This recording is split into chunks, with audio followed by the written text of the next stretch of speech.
Hello everybody, it's Pete again at the Professional Permaculture Designer, here to talk about some interesting stuff today, the types of things that we get wrapped up in our heads that keep us from making the progress we'd like to make in our normal lives, in our professional lives, and of course how to bridge that gap.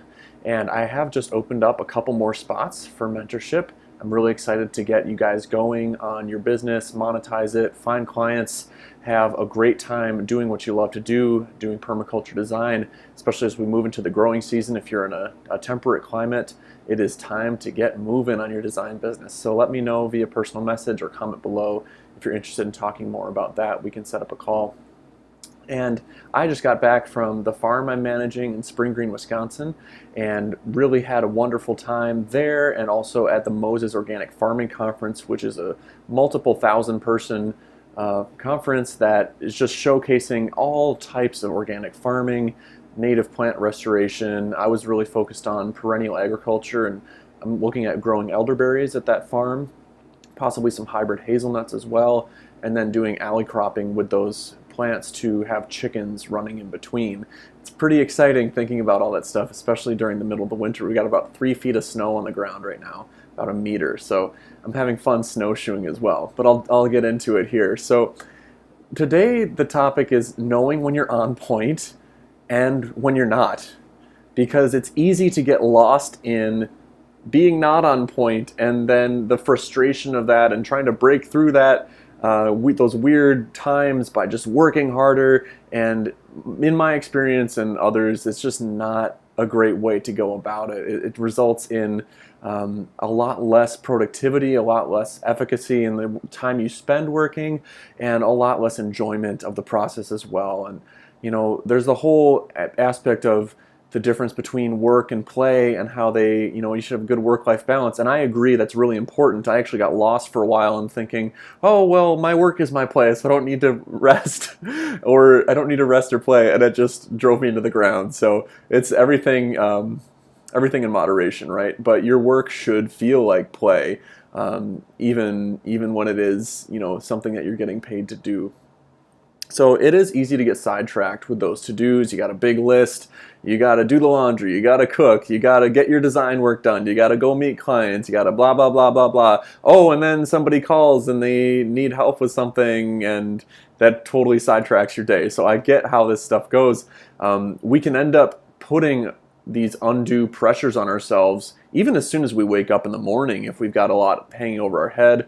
I've had in the past issues waking up in the middle of the night thinking about things. So if that's happening to you, definitely reach out to me. I can tell you some quick fixes for that. And it really comes down to, what are your expectations for yourself and why are you doing what you're doing? But the expectation piece is so important, because I got home last night from my trip to Wisconsin, and I was thinking, well, maybe I'll do these 3 things. And I was like, I remembered, I've had experiences like this in the past where I said I was going to do all this stuff, but what I really need to do is just chill the F out and rest up a little bit. And I did actually get inspired to, do some cleaning around the house and get some laundry in and stuff like that. So I'm kind of set for the weekend here. I'm going out to make some music with friends and do some snowshoeing, but it's really important to see what are the expectations you're putting on yourself to get a certain amount done in a given day. And for example, even for me making these videos for you guys, I don't have time right now to make a whole ton of videos. And I was thinking, oh, maybe I don't have time to do that today. But then I realized, oh, actually, I can just make a couple. And it's that type of thing. Like if you're working on a design, maybe I can just do this one hedgerow of a design, or maybe I can figure out finally, what is that plant that works in this dry shade with clay soils? What is that plant? Let's just figure that out right now with the 15 to 20 minutes that I've got, and get as far as you can and just make a note of where you ended up, and then you can pick up that pretty easily later on. But a real big thing about starting the day off with a clarity of purpose and really avoiding that sense of overwhelm is having a morning ritual. And what I mean by that is, for example, I do a morning meditation every morning. It's a visualization meditation that I do teach with my mentorship clients. when they're interested in it.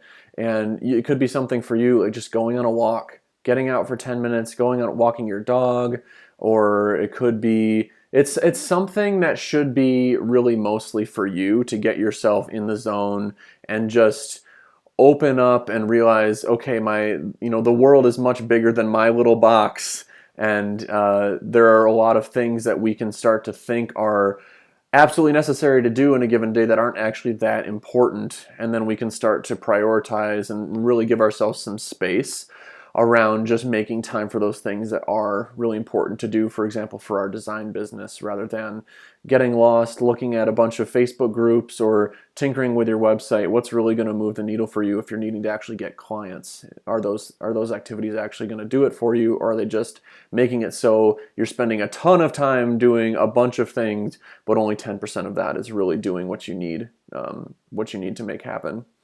So you can make the time in the morning. It's really helpful to have some type of settling, centering practice, such as a meditation. Maybe you just do some stretching.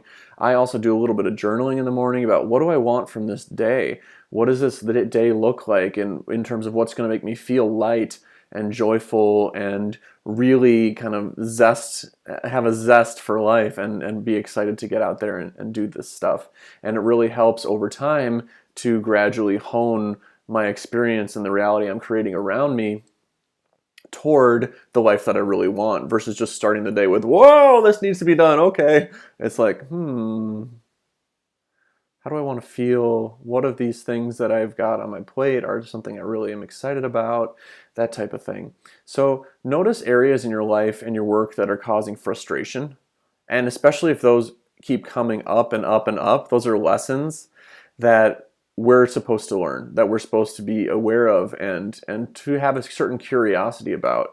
It could be maybe even with your partner, with one of your kids, or it could be this like super frustrating like file system that you have is just messing you up and it makes you not want to do design work. Or if you're feeling a lot of angst around talking with potential clients or starting in on a design that you've signed on, take a look at that and give yourself the space around that to ask objectively, like, okay, what is it about this that's causing me to not want to do it? Because I think a lot of us, we get into permaculture, ecological design because we want to do hands-on work with food gardens and really help people connect with nature, stuff like that. And so those things give us a great feeling, but then there might be another aspect of this professional service where like writing a proposal, talking with somebody about money, really just makes us kind of freak out, and then we end up putting that thing off. So it's really important to look at those things. Is it really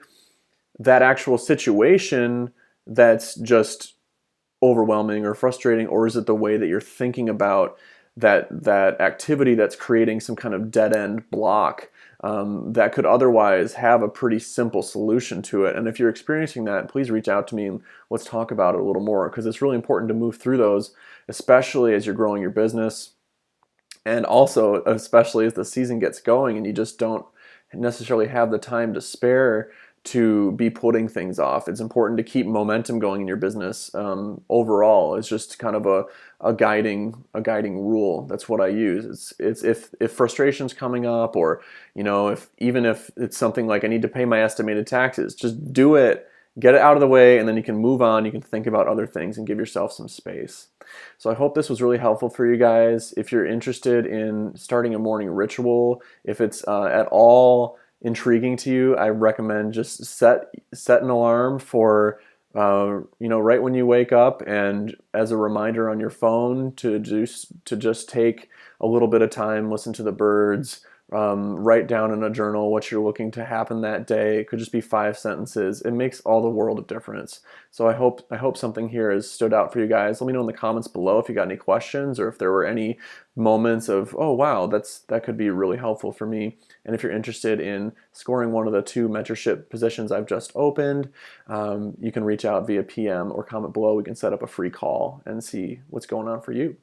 Talk to you guys later. Have a wonderful week. Bye.